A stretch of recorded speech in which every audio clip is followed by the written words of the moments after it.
Welcome to Questions from the Closet. I'm Ben Shalati. And I'm Charlie Bird. Each episode, we discuss a question we commonly get asked as LGBTQ plus Latter-day Saints. We're not trying to answer this question or come to a consensus, but simply sharing our perspectives.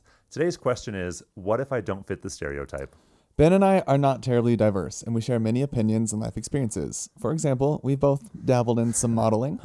Dabble is a very loose word. However, there are some pretty big differences. For example, Charlie loves it, and I hate it. So, that's true. I really do. Tell us about your modeling experience, Ben. So there have been a couple. Is this like a calendar shoot? Is this like sexy fireman Ben? It was like administrators of BYU calendar. Oh no, no, that's definitely not a thing. I'm so sorry. That was a terrible joke. No, I was going to be in a few newspaper articles, and they like just sent out people to take pictures of me, and they never got published. And actually, the church was going to put me, they were going to publish an article I wrote, and they sent out a photographer who like took pictures of me at the temple and then like on campus and then like with some friends, and then that never got published. But the church owns hundreds of pictures of me now, and they're just like stock photos they use from time to time. Wow. And you don't like it? I hate it. I hate it. I feel like it's so fun though. No. It's like, you love being the center of attention though. I do. So I figured you'd like the camera on I you. don't like having my picture taken, and the thing I like the least is like talking into a camera. I just want to like be, I don't mind being filmed, but I'm like talking at a camera. Can we do a test and have you talk into this camera? Yeah, I don't like it. See, he broke under the pressure. I don't like breaking the fourth wall. I love it. Well, not really the fourth wall, but I like my friends used to get so mad at me because I'd be like, photo shoot here, photo shoot there. And like when I'd travel with Rachel or Sarah, they'd be like, we can't take 700 photos of you at every point of interest. And I'm like, why not? Like, but you also done like some actual photo shoots though, right? I guess. For, like Cosmo and stuff. I did, as Cosmo, I did a ton of photo shoots. And your LDS Living article. My LDS Living article, there was photo shoot for that. My book, mostly just Instagram though. Yeah, I do not want my picture taken. I mean, I don't mind it taken. I just don't like want to be. I don't want to have to pose for it. Yeah, like a wedding day is like my nightmare. So, anyway, we like to provide a variety of voices and perspectives, and today we're joined by Pyper America. Hey, Pyper. Hi. She's modeling for us. Yeah. So for the listeners who are only listening and not watching, Pyper's modeling for us. Great. Well, Pyper. How did I do? This is America's Next Top Model. What, my judges. I thought you did really good. 11 out of 10. I give it probably a 7. I wanted to see a little bit more movement, a little bit more like twist in the torso, work the shoulders. Oh, that was actually a really good I twist. need a lesson from you. I think I need a lesson from you. We can help each other out. So tell us about yourself. About me. I am Pyper America. I'm almost 25, couple days. Yay. I've been modeling for almost 10 years. Wow. Crazy, right? I grew up mostly in Utah, a little bit Montana, LA. We moved to LA when I was 15, my family and I, and we got a modeling agency and we just were working. Things took off. Would you say you're a better model than Ben? I would say that. We should have a model off. Let's try and sell these microphones. We don't need Pyper to say that. I'll just say it. So Pyper, how did you get into modeling? My older sister Daisy, she did pageants when she was younger. My mom modeled when she was younger as well. So she like had heard about that, I think, and just, I don't know. Listen, when I went into the agency and they were like, we want you to be a model, I was like, what does that mean? I didn't know modeling was a thing. I didn't even know about Los Angeles growing up. I don't think. You're like here in Montana, right? They don't teach geography in Utah. Oh, really? No, they do. I'm just kidding. All of that to say, my sister knew since she was young that she wanted to be a model. I just had no idea like what that even meant. It was exciting though. I was like, yeah, sure, I'm down to try anything and like experience new things. Daisy got an agency in Utah. We were living in Utah. We were living in Spanish Fork. We would take so many trips up to Salt Lake City to like drop off at photo shoots or whatever. That's a long drive. That's like over an hour from Spanish Fork. So long. She then got connected with an agency in LA. She was signed with Next Management. And so my siblings and I, my parents, we visited California to go to the beach, whatever. And we went and visited Daisy's agency in LA. And we walked in and they wanted to meet with all of us, and they were like, we want to sign all of you guys. Anyways, we all just started modeling, and we were doing a band together. The whole family. Yeah, my That's siblings amazing. and I played music together since I was like 7. So you're like the Osmonds, but Totally. but really good looking. Are they not good looking? Wow. I think you just offended all the Osmonds. I'm going to text some of them. Make sure they listen to this one. No, we've gotten that reference. Even people that like aren't from Utah and in the Christian scene, they were like, "Oh my gosh, you guys are like the Partridge Family." I don't even know. Uh-huh. Who's the Partridge Family? Yeah, what's the deal with the Partridge Family? I think that was like a fictitious family, but there was a TV show. I don't know. It was before my time. Okay. So where would people have seen you? Like, would people recognize you from things? Like what? Oh, can Right I take now? this one? Yeah. Go ahead. So like, there's like models who like model for the boutique down the store, and they wear like a crocheted cardigan. Piper's like, this is like Met Gala model, like Vogue Italia, like okay. Paris, London, New York, Fashion true. Week model. Like she just did a campaign for MAC Cosmetics. Yes, I did. Oh. My eyelashes. Shout out to my grandma. My grandma has massive lashes, so I owe her something. So I have one more question for you. Who are you wearing? Love that. I'm wearing a brand called Carcel. This outfit was made by a prisoner in Peru. Oh, wow. Really? Yeah. Wow. They're giving women in prison jobs, opportunities to earn money. I don't know that much more about the brand and what they do. That I know that. That makes sense because cárcel means jail in Spanish. Okay, I didn't know that. Yeah. Ben, what are you, or who are you wearing? What are you wearing, Ben? Well, I am wearing a T-shirt with the Golden Girls on it. And I'm wearing What are Utah all their names? Jazz. If you're a true fan, what are all the names of the Golden Girls? Dorothy, Blanche, Rose, Sophia. That's cute. Yeah. And just as a note, Piper really wanted to make sure we color coordinated, so we all went with I gold did. tones. Comment below. Do you think we look good? I feel like I just didn't really fully nail it with the coordinating. I told you the color was we like have, like, goldenrod. I I'm know. literally wearing a Utah Jazz jersey, so Yeah. You guys are I cute put in this less effort color. into Anyway, this. either way, you slay. Thank you. I think that's what the kids say. So, They do. Piper, what is your relationship with the LGBTQ community? So I grew up with cousins who identify as gay, and I just have never not loved the gays. Is that okay to say? That's a great answer. Yeah. Such an amazing influence, my cousin Gary. He just is everything. First of all, he's a psycho ball of energy, but he just like beautifies everything. So I grew up thinking that all gays are kind of the same, which when you guys were like, we want to have you on the show, I was like, okay, what should we talk about? And I like the question that we chose. What if I don't fit the stereotype? Yeah, I feel like, okay, and working in the fashion industry, I work with so many people that are a part of the LGBTQ community. So many like stylists and makeup artists are gay, or they seem gay, right? Because I feel like there are stereotypes, right? Mm-hmm. Yeah. What So- kind of stereotypes like do you feel like you subscribe to? What do you mean subscribe to? Or like, so if someone seems gay, like what makes them seem gay? Like what are some of the common stereotypes? Right, I feel like a different tone of voice compared to other people of their same gender. Or I feel like a lot of gays that I've come in contact with are really passionate about beautiful things and like fashion or colors or Like art, music, art, stuff yeah, like that. music. Theatrics. Yeah, totally. Creative things. Yeah. And I'm just curious about it. Like, well, I'm curious about stereotypes in general. Like, is there a place for stereotypes? Are stereotypes just hurtful? But they're also like kind of true. I'm like, why is this group of people so similar? What do you guys think about stereotypes? Well, there's this beautiful line from a TED Talk called "The Danger of a Single Story." by- Chimamanda Adichie. Yes, she's amazing. And she says that the problem with stereotypes is not that they are untrue, but that they're incomplete. Yeah, so they don't like tell the whole story about who someone is. Uh-huh. Right. Yeah. What does that have to do with complete or incomplete? It's like if someone say, well, this person might speak with a lisp. I don't know. Ben, that's so offensive. Is that common? Kind of. I think like the gay lisp was definitely a stereotype. I don't know if it still is. I don't know. But I'm curious, you Okay. were talking about like vocal inflections. Do you think Yeah. I have a gay vocal inflection? I don't think either of you do. You have more of So you think I'm gayer than There's Ben? this whole other layer and this whole other. That's accurate, though. No. Is it accurate? No. What do you mean he's gayer than you?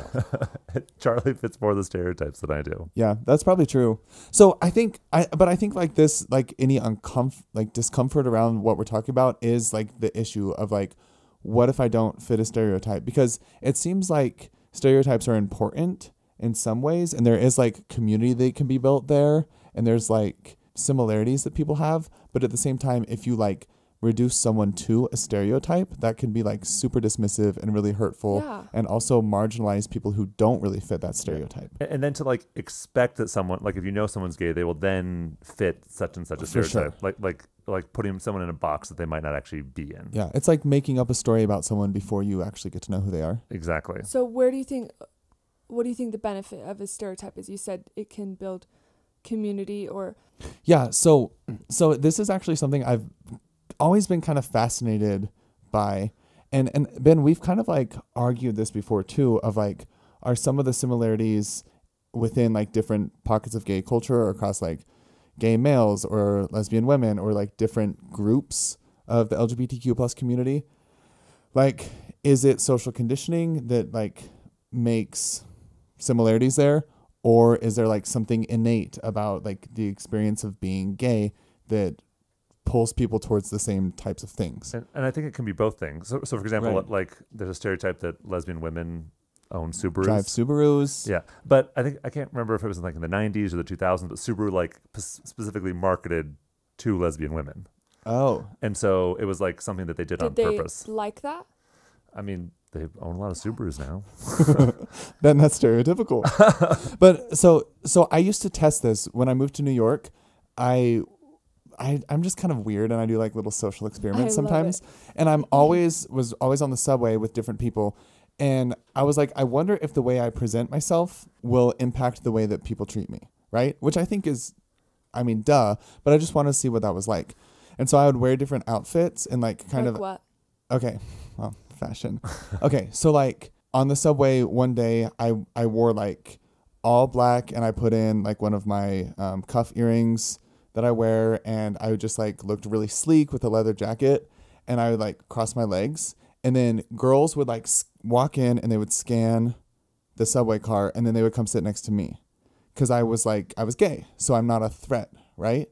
Oh. And so I would do that, and actually for a long time now, like if it's like late at night or something, and I like am running and I don't want a girl to like be scared or like whatever, I just like play up gay stereotypes and like the what? gay side of my personality. How do you run more gay? With the hands, the limp wrist. Just kidding.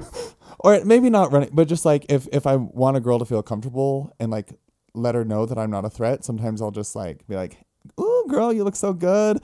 And then she'll like, I can like immediately sense an energy shift where it's like, wow, this man's not a threat. Like he's not going to hit on me. And then they're just like, oh, cool. I'm okay with you. Okay. This is so interesting to me. Yeah.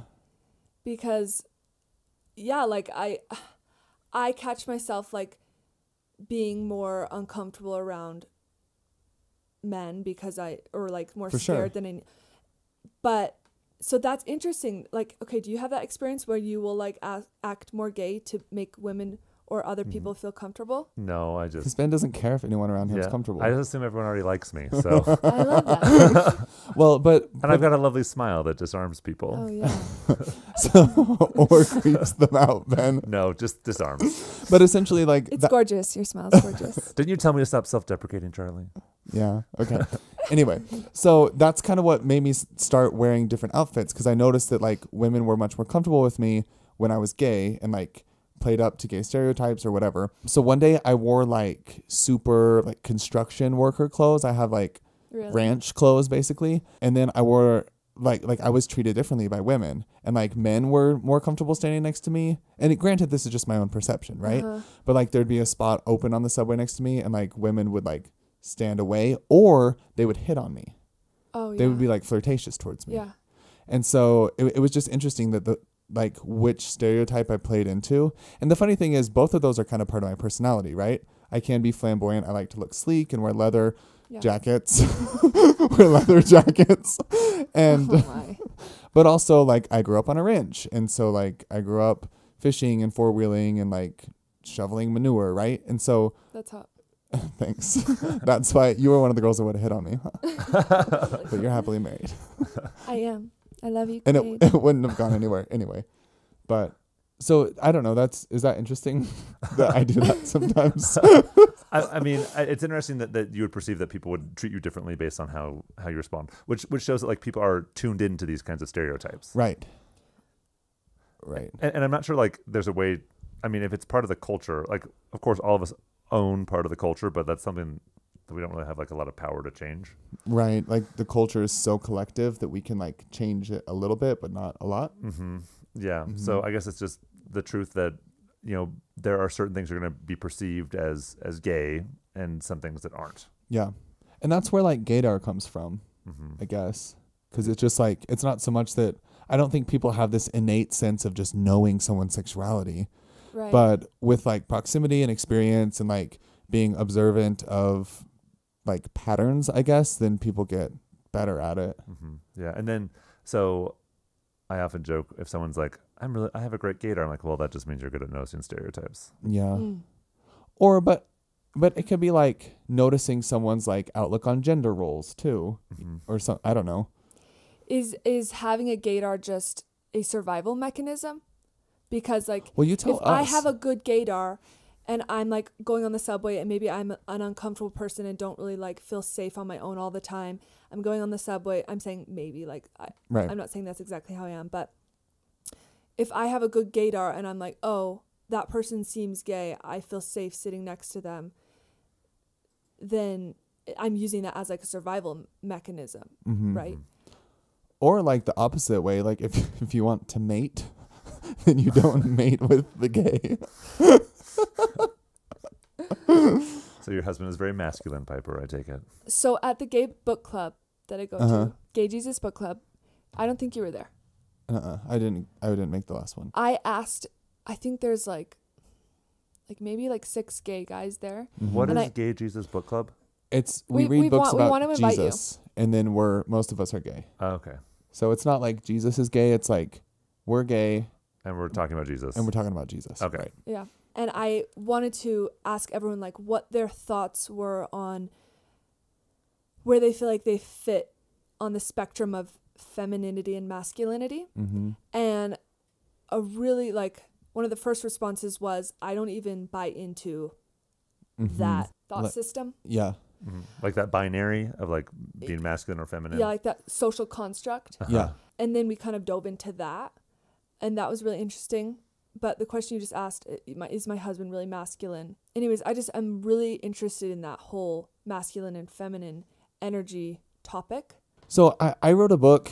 I wrote a chapter in my book kind of about this because for fear of people like knowing I was gay, I used to suppress a lot of what are more stereotypically feminine traits about my personality.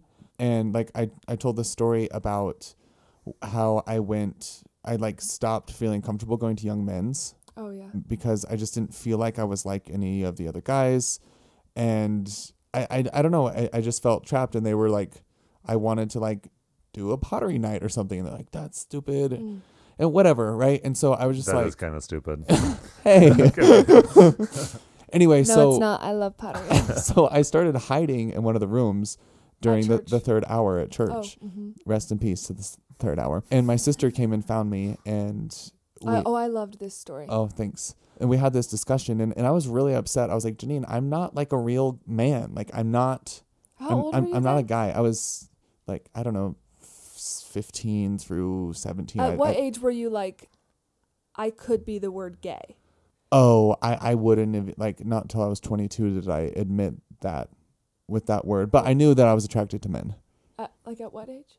Probably 14. Yeah. But even looking back before that, Yeah. like, always, like, this is just always how I've been, But where right? you, like, realized it. Anyways. Yeah. But anyway, she told me, like, she took out her scriptures and, like, pulled references from the New Testament where Jesus talks about creating flowers and, like, lilies and, like, all these beautiful, quote unquote, feminine things, and said, Charlie, like, Jesus made flowers.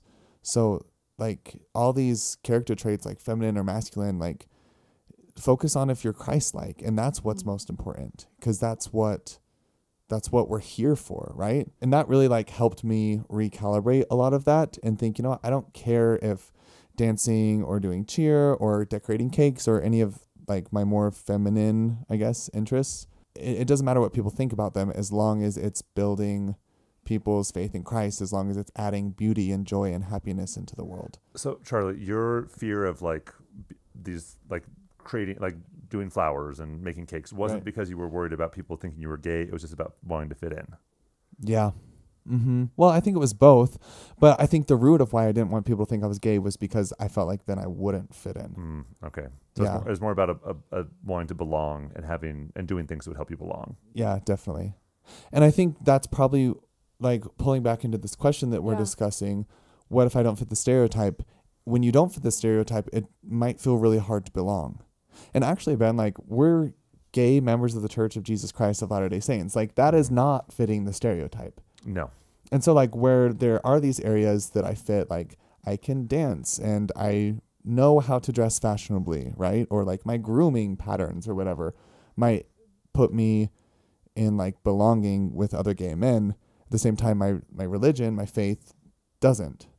And so, yeah, that's interesting. Yeah. And it makes me, I guess the tough thing is for people like, well, if I don't fit these stereotypes, if I'm not like the typical gay person or the typical Latter-day Saint, Then where do I belong? yeah, then where do I belong? And what do I do? Do I have to change who I am in order to be part of this group or that group? Yeah.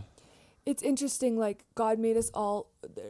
There's no one that is us. Like there's no repeats, but God also has patterns. The sun rises and sets. Like there's seasons. There is the masculine pattern and the feminine pattern, maybe, right? And I say maybe because I do believe that there is masculine divinity in the universe and feminine divinity in the universe. All of the things that I've learned in my life so far, and like I that feels right. It makes sense. But I don't want anyone to feel like I don't like them if they don't, which that's a whole other topic. So I feel like I like see these patterns in the world, and patterns they make the world go around. Like I feel like maybe patterns create infinity. Like they're just a part of God's way, I think. So, introvert or extrovert or just like different personality types. Like the last couple of years I've been really into like hearing and learning about different personality typing systems and like how they can benefit me or people. Like I have a friend who created his own personality typing system, and we did some like one-on-one coaching sessions, and that was like some of the best therapy I've ever received, because I like got to learn more about what my natural personality type might be like, and then be like, okay, I don't need to be hard on myself in these ways. It kind of was a liberating experience to learn more about like the pattern of my type.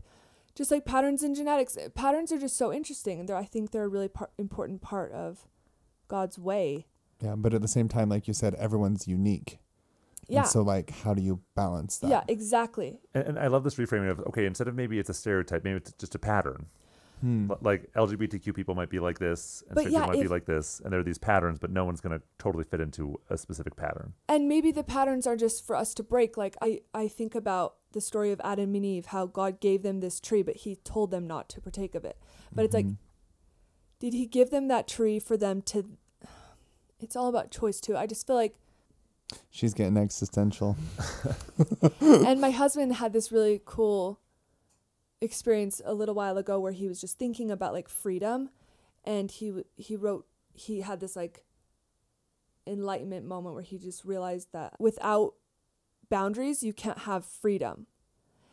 But maybe people think that true freedom is no boundaries, no rules, but then freedom can't even exist, because what are you breaking free from? I'm just thinking out loud. I don't even have a period at the end of any of my sentences. Thank you for those thoughts, Pyper. As you were talking, I was just thinking, you said that there are these patterns, and yet we're not always meant to fit into patterns. And so I guess my question for you guys is like, what would be the benefit of having someone who doesn't fit a stereotype or doesn't fit a pattern? What do you think?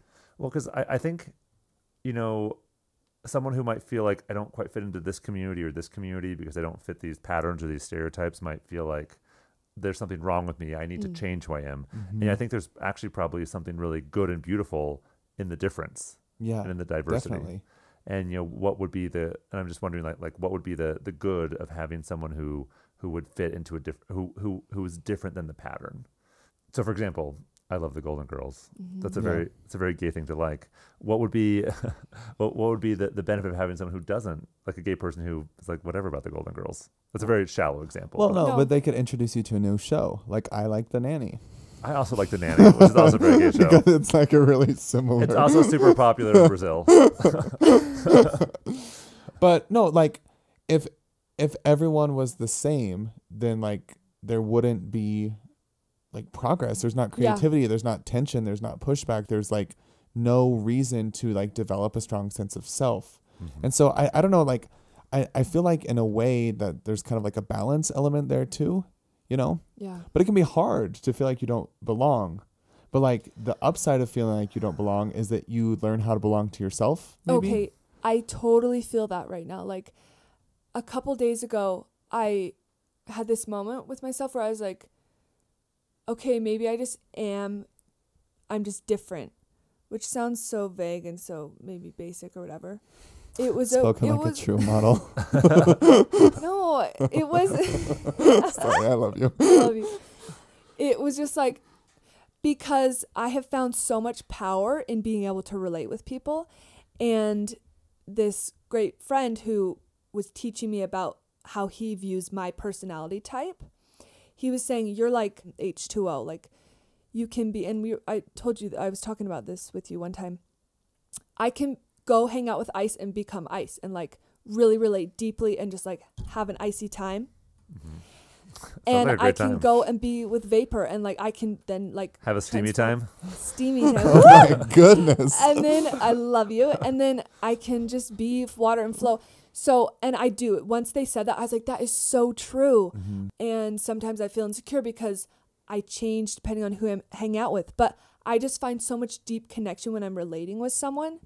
And so I just have been thinking about that. And just the other day I was like, okay, like maybe I can accept that I'm different. And I think as I like had that moment, it gave me this opportunity to build a deeper self-appreciation, or because of my industry and just different life experiences, like I am really insecure in a lot of ways. And so that has been an important journey for me to just love myself once and for all and not have a conditional love towards myself. So I think being different and accepting that makes us stronger. And then I feel like when we are strong humans, like when I hang out with people that are really confident, I'm so grateful because I feel like it gives me these opportunities to experience new things and just like have this different kind of openness to learn and receive truth or just experiences. Yeah. Pyper, you're like a world-class model with insecurities. Totally. And thank you for sharing that. Yeah. What would you say to someone who's also feeling insecure because like the way they've been talked to or the way they've been treated or the way that they've been criticized? I had an experience where I went into the office of my agency for digitals, which means they're going to just take really basic photos of me at the office to send to clients and show them what I currently look like. So I go in to take digitals and they take a measuring tape out and measure my hips and my waist and my bust and like how tall I am. And a lot of times I wasn't the right measurements. And so in those experiences, I chose to say, I'm not good enough. I chose in those moments when these people were saying, you're not at the measurement we want you to be at or you should be at. I said, oh, okay, I'm choosing I'm not good enough then. You literally didn't measure up. Totally. That sucks. I didn't. And, you know, like as times pass and I've been like, okay, this way that I'm viewing myself is just causing so much pain in my relationships with other people, you know, those really close and with ones. Yourself, probably. And with myself. I worked really hard and said, okay, I want to choose something else. So to answer your question, I just like in this very moment, that moment's already gone. In this very moment now, you know, like in any moment, you can just choose to want even. You can just say, okay, I want to be different. I want to choose a different belief. So like a different belief about yourself. Yeah. yeah, so you're not saying like I want to choose to conform to that measurement that I'm supposed to be held to, but when this happens, I'm not going to think I'm not good enough. I'm going to think like a more positive, self-affirming thought. I feel like it's really helpful for me to look at like certain beliefs I have about myself and the world, and like just like see if they're actually positive or negative. And I feel like a lot of different therapies that I've gone through, it's a lot about like getting to what my core beliefs are about life and myself. Right. And so my whole point is, yes, like at any moment we can choose to believe something more positive or better about ourselves or the world around us. Mm-hmm. Do you like that answer? Of course I do. Yeah, I think this experience of you like not fitting what people were expecting you is like such a universal experience. Yeah, it's so common. And then you're saying, okay, well, when that happens, because it's going to happen to all of us throughout our lives, what am I going to do with that experience where I just don't fit?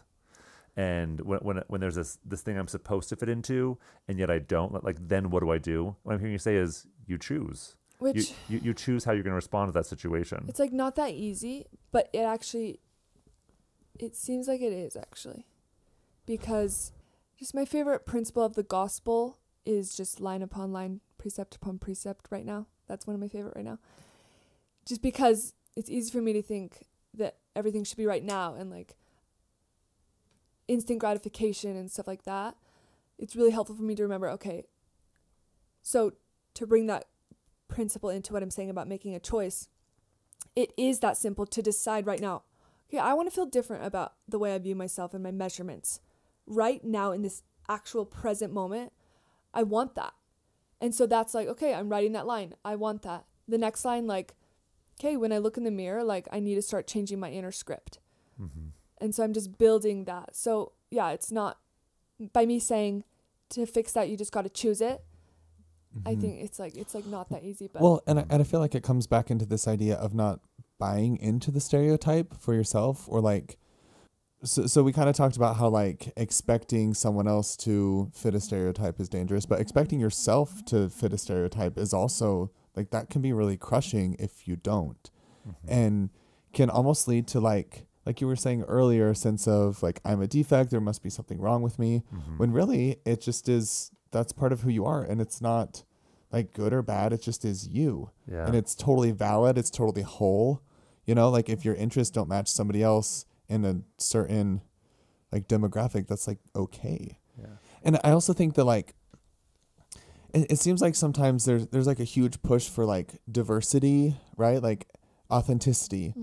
And you have to like allow that belief to actually be what it's supposed to be. Like it can't be like, I'm my authentic self, but I'm only authentic if I look this way. So I better be authentic that way that somebody else wants. oh yeah. Because that's just a different version of inauthenticity. And I think that's what I learned after coming out, and like the stereotypes for being a member of the church and being a gay man are totally different.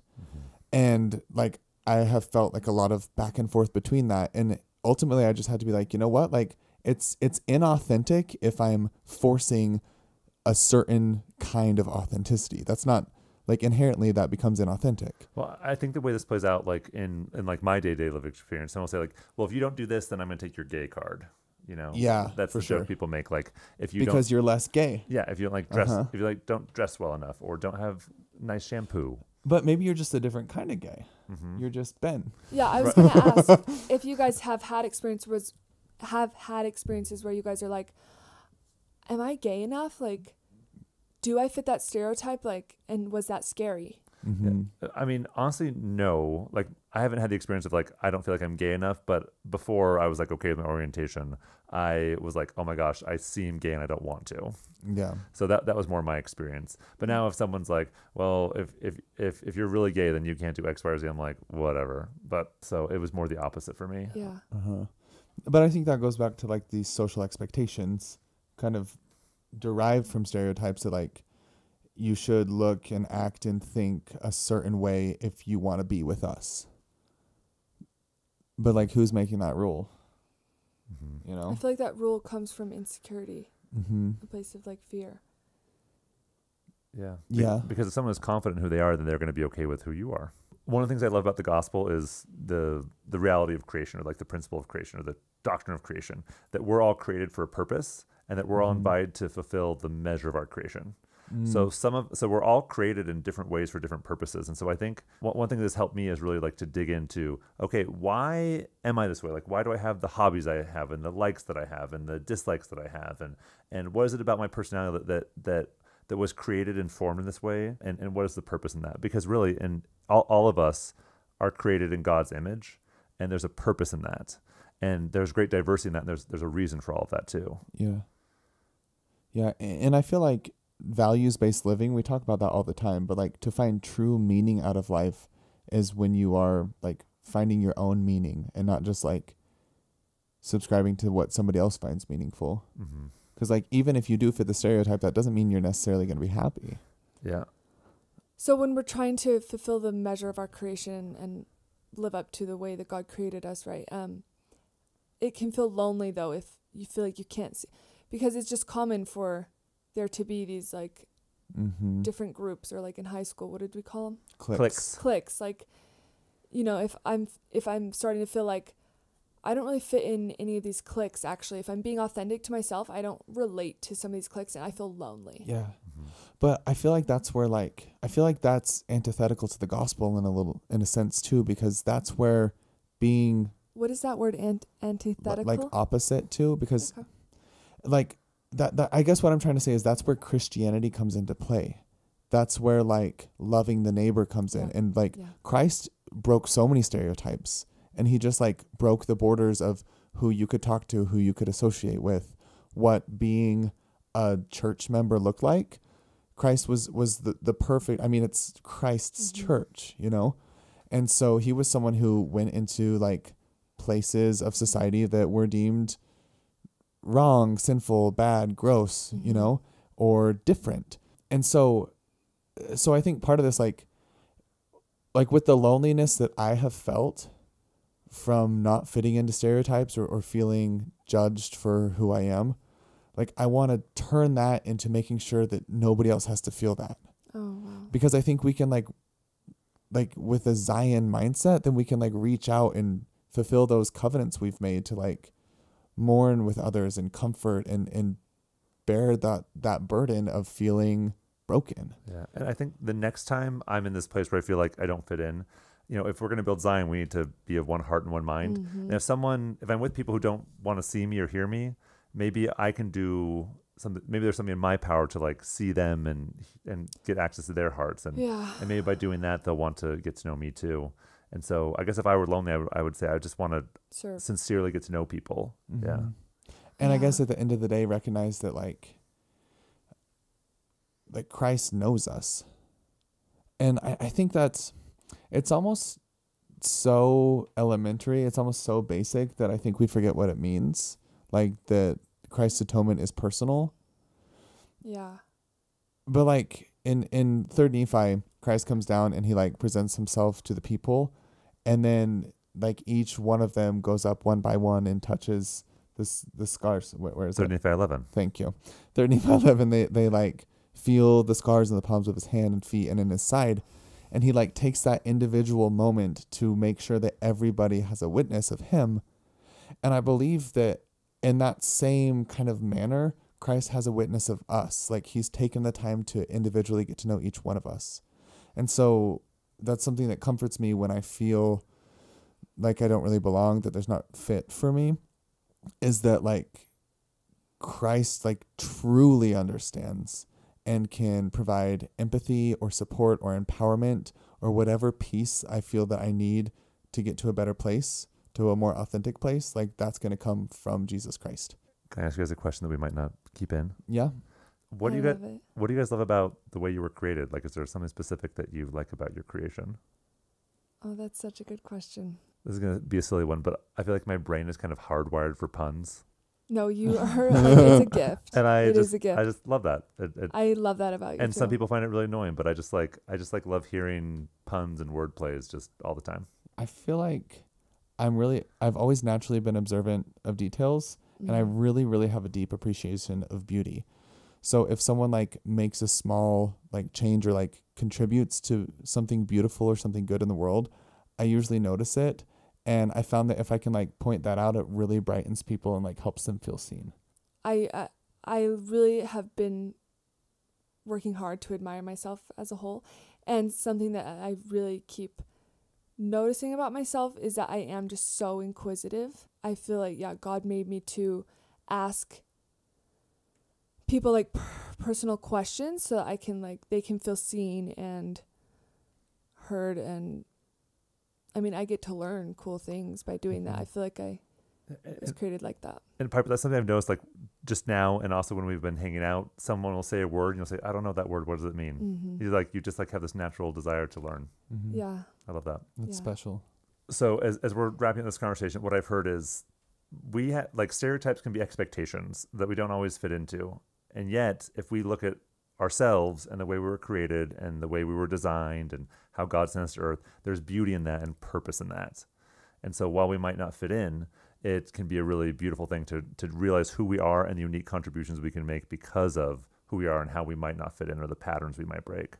Yeah. And I think we have to like respect that and give it the value too, you know, and it's like one thing to say, but like, I love the idea of belonging to yourself and just like having a confidence and a self-assurance.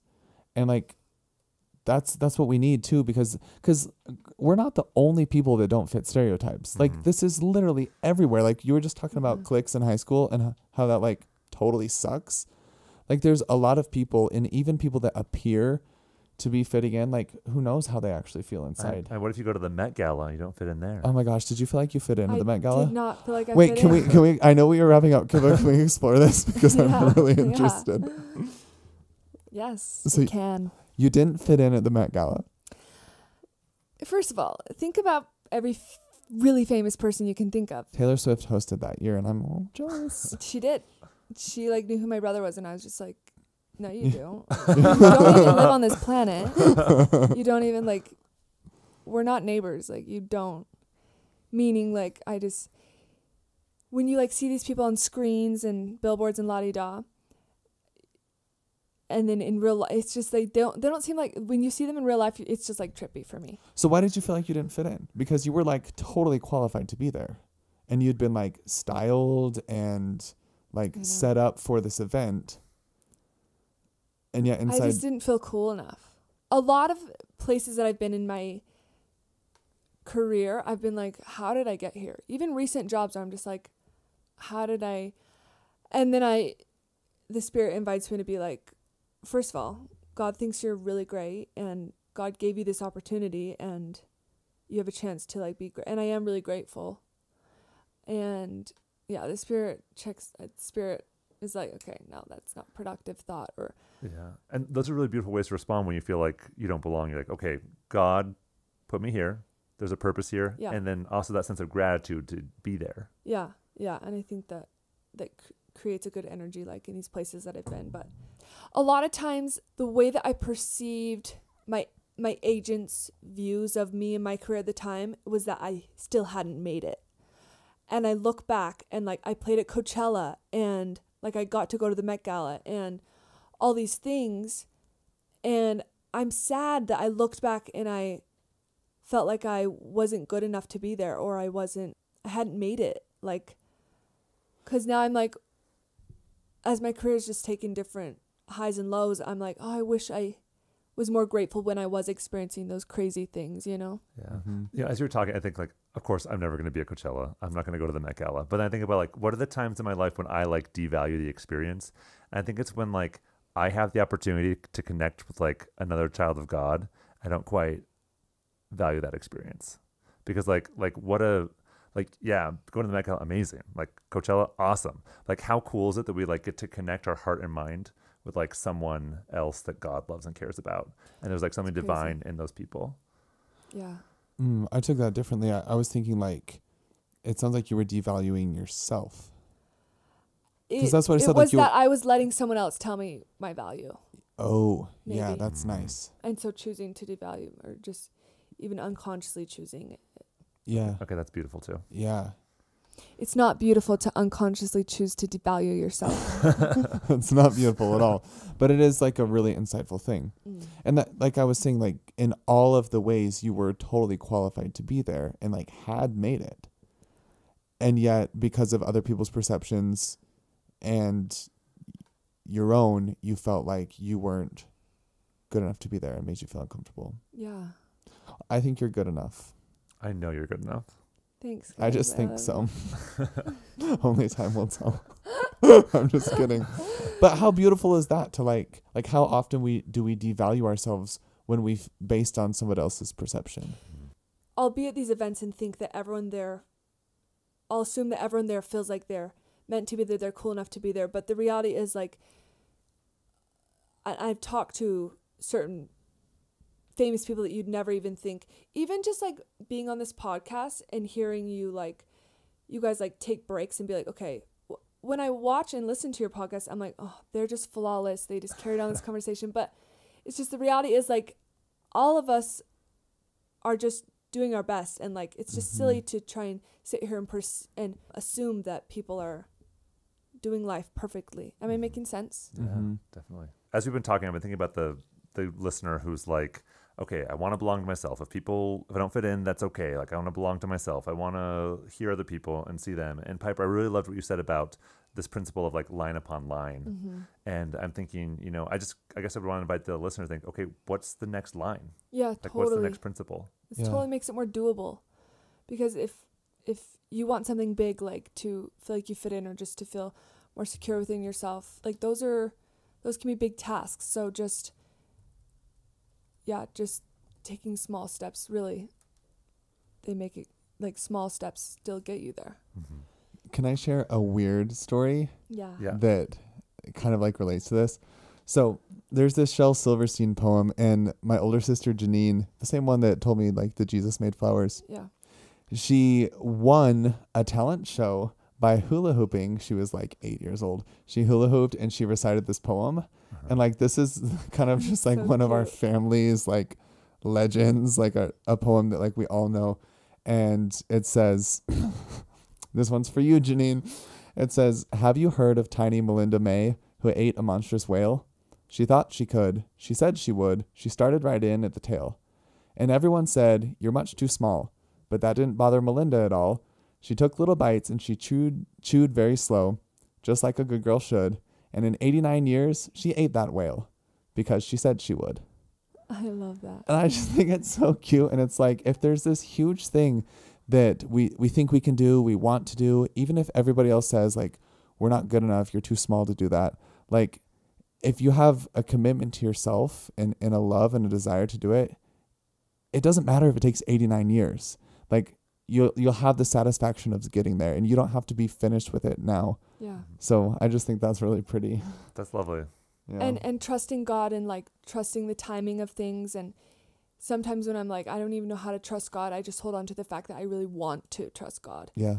with something. Like, I want that. And that's an okay space to be in. Yeah. Like, if you feel like you don't fit, that's a valid space. It's so uncomfortable, but Yeah. God, I guess, wants us to do uncomfortable things. Yeah. Do you think?